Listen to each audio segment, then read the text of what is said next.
Hello बच्चों, आप सभी लोग कैसे हैं। तो आज हम कक्षा 12 के रसायन विज्ञान का अगला जो है मोस्ट इम्पॉर्टेंट क्वेश्चन लेकर के आए हैं। अभी इस समय जो हम रसायन विज्ञान की प्रयोगशाला विधि के बारे में पढ़ रहे हैं, उसमें पहली प्रयोगशाला विधि हमने पढ़ा था कि डाई एथिल ईथर को प्रयोगशाला में कैसे बनाया जाता है, और इसके बाद हमने पढ़ा कि एसीटोन कैसे बनाया जाता है। तो आज हम तीसरा सबसे मोस्ट इम्पॉर्टेंट जो प्रयोगशाला विधि है, लैब प्रोसेस है, वो एथिल एमीन, उसके बारे में पढ़ेंगे। तो एथिल एमीन क्या है? तो एथिल एमीन को जब हम एथिल एमाइड के साथ ब्रोमीन तथा एल्कोहलीय पोटाश से गर्म करते हैं तो एथिल एमीन नाम की एक गैस निकलती है जो ज्वलनशील होती है और जिसका क्वथनांक 17 डिग्री सेल्सियस होता है। इसकी प्रयोगशाला विधि जो है वो हाफ मैन ब्रोमोएमाइड अभिक्रिया के नाम से भी जानी जाती है। तो जब प्रयोगशाला में एथिल एमाइड, जिसे हम प्रोपेनामाइड भी कहते हैं, को ब्रोमीन तथा एल्कोहलीय पोटाश के साथ गर्म करते हैं तो एक ज्वलनशील गैस निकलती है जिसका नाम एथिल एमीन है।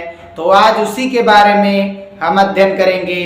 तो मैं आदर्श मिश्रा आप सभी बच्चों का हमारे अपने YouTube चैनल आदर्श डिजिटल क्लासेस में स्वागत करते हैं। तो चलिए हम शुरू करते हैं एथिल एमीन बनाने की प्रयोगशाला विधि। तो कक्षा 12 केमिस्ट्री एथिल एमीन बनाने की प्रयोगशाला विधि। तो एथिल एमीन बनाने की जो प्रयोगशाला विधि है वो हाफ मैन ब्रोमोएमाइड अभिक्रिया के नाम से भी जानी जाती है। ये मोस्ट इंपॉर्टेंट में से एक अभिक्रिया हाफ मैन ब्रोमोएमाइड होती है।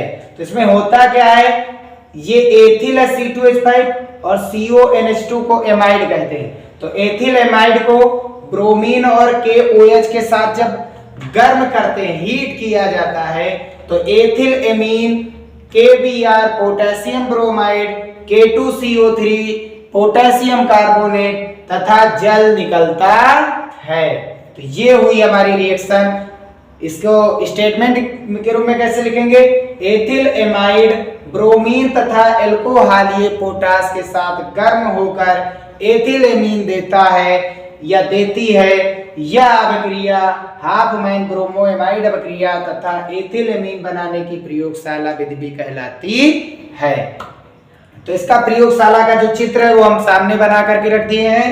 कैसे बनाई जाती है ये सिद्धांत हो ही गया। अब प्रयोगशाला, इसमें क्या यूज किया जाता है? अभी तक हम बालू ऊष्मक यूज करते थे, लेकिन इस वाली अभिक्रिया में हम जल ऊष्मक करेंगे। यानी गर्म जल पर हम क्या कर देंगे? फ्लास्क को रख देंगे।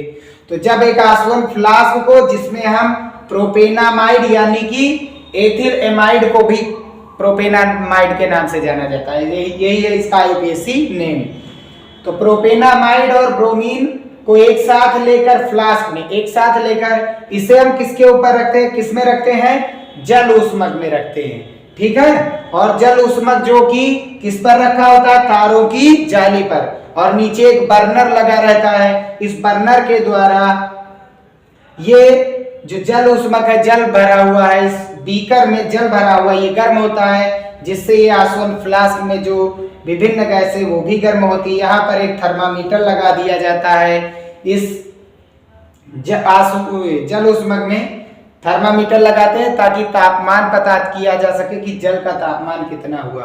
और इसमें एक थिसिल फनेल जोड़ दिया जाता है। थिसिल फनेल के द्वारा एल्कोहलीय KOH की बूंदे ड्रॉप बाय ड्रॉप करके गिराते रहते हैं। इसमें जब क्रिया होती है, रिएक्शन होती है, ये तो एथिल एमीन बनता है। एथिल एमीन जो होता है वो इस निकास नली द्वारा इस संघनित्र में ठंडी हो गई, क्योंकि गैस निकलेगी तो गैस की जो वाष्पें हैं इस संघनित्र में ठंडी होंगी। गर्म थी, ठंडी होकर के पुनः जो बीकर में भरा हुआ HCl, उसमें एक ग्राही रख दिया गया है, उसी में एथिल एमीन को इकट्ठा कर लिया जाता है। तो इसमें लिखना क्या है, इस विधि में प्रयुक्त उपकरण चित्रानुसार व्यवस्थित है। एक आसवन फ्लास्क में एथिल एमाइड तथा ब्रोमीन गैस को लेकर फ्लास्क को गर्म करते हैं तथा थिसिल फनल द्वारा KOH बूंद बूंद करके गिराते रहते हैं। अभिक्रिया के परिणाम स्वरूप एथिल एमीन गैस की वाष्पें संघनित्र से ठंडी होती हुई बीकर में रखे ग्राही में एकत्रित कर ली जाती है। तो इस विधि में प्रयुक्त उपकरण चित्रानुसार व्यवस्थित है। एक आसवन फ्लास्क में एथिल एमाइड तथा ब्रोमीन को लेकर फ्लास्क गर्म करते हैं तथा थिसिल फनल के द्वारा KOH को बूंद बूंद करके गिराते रहते हैं। अभिक्रिया के परिणाम स्वरूप एथिल एमीन गैस की वाष्पें संघनित्र में ठंडी होकर जो बीकर में रखी ग्राही में एकत्रित कर ली जाती है। इसका हम स्टेटमेंट लिख देंगे और इसकी एक रासायनिक अभिक्रिया है कार्बिल एमीन।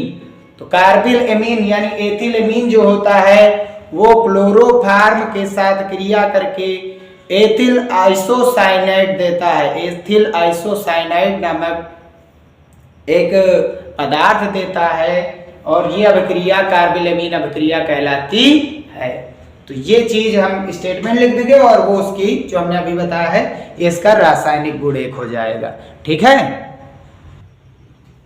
हाँ तो बच्चों ये स्टेटमेंट हमने इधर लिख दी है कि इस विधि में प्रयुक्त उपकरण चित्रानुसार व्यवस्थित है। हम सभी प्रयोगशाला में ऐसा लिखेंगे। एक आसवन फ्लास्क में एथिल एमाइड या प्रोपेनामाइड व ब्रोमीन को लेकर, प्रोपेनामाइड और ब्रोमीन को लेकर फ्लास्क को गर्म करते हैं। इस फ्लास्क को क्या करते हैं, जल ऊष्मक द्वारा गर्म करते हैं। जबकि थिसिल फनल द्वारा, ये थिसिल फनल द्वारा एल्कोहली, एल मतलब एल्कोहली KOH, इसमें जो KOH भरा हो पोटेशियम हाइड्रोक्साइड बूंद बूंद करके गिराते रहते हैं। इसमें बूंद बूंद करके इसके द्वारा गिराते रहते हैं। फिर अभिक्रिया के परिणाम स्वरूप, इसमें जब अभिक्रिया होती है सबके मिलने से, अभिक्रिया के परिणाम स्वरूप देखो ये अभिक्रिया होगी गर्म होकर के, तो क्या बनता है एथिल एमीन।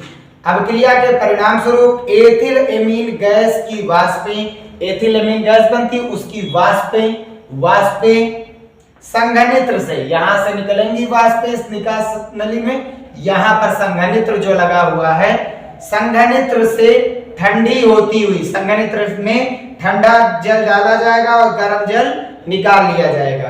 ठंडी होती हुई इस ग्राही में, कहां पर, बीकर में क्या भरा हुआ है HCl, और यहाँ यही HCl जलीय विलयन में क्या रख दिया गया है, ग्राही, और ग्राही में कुछ ईथर ले लिया गया है। ठीक है। संघनित्र से ठंडी होती हुई ग्राही में एकत्रित कर ली जाती है। तो ये हुई इसकी स्टेटमेंट। अगर समझ में नहीं आए एक बार फिर से रिवाइज कर लीजिएगा। ठीक है।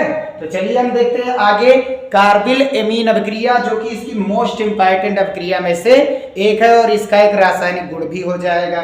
तो इसका रासायनिक गुण एक है कार्बिल एमीन अभिक्रिया।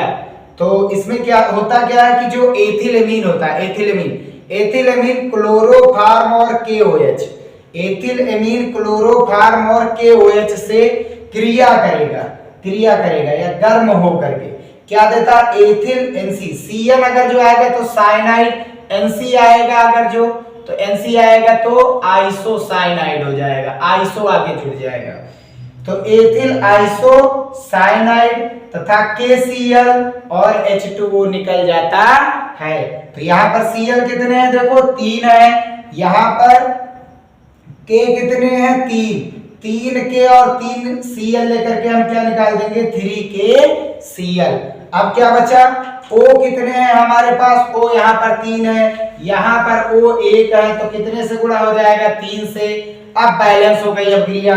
C यहाँ पर 2 और 1 3, 2 और 1 3, और N कितने 1 और H कितने हैं 5, 2 7 और 1 8, और यहाँ पर 3 11, 5 और 3 दूनी 6, 6 5 11, ये जो पदार्थ बनता है इसका नाम एथिल, एन आ गया तो इसलिए आइसो और साइनाइड जुड़ जाता है।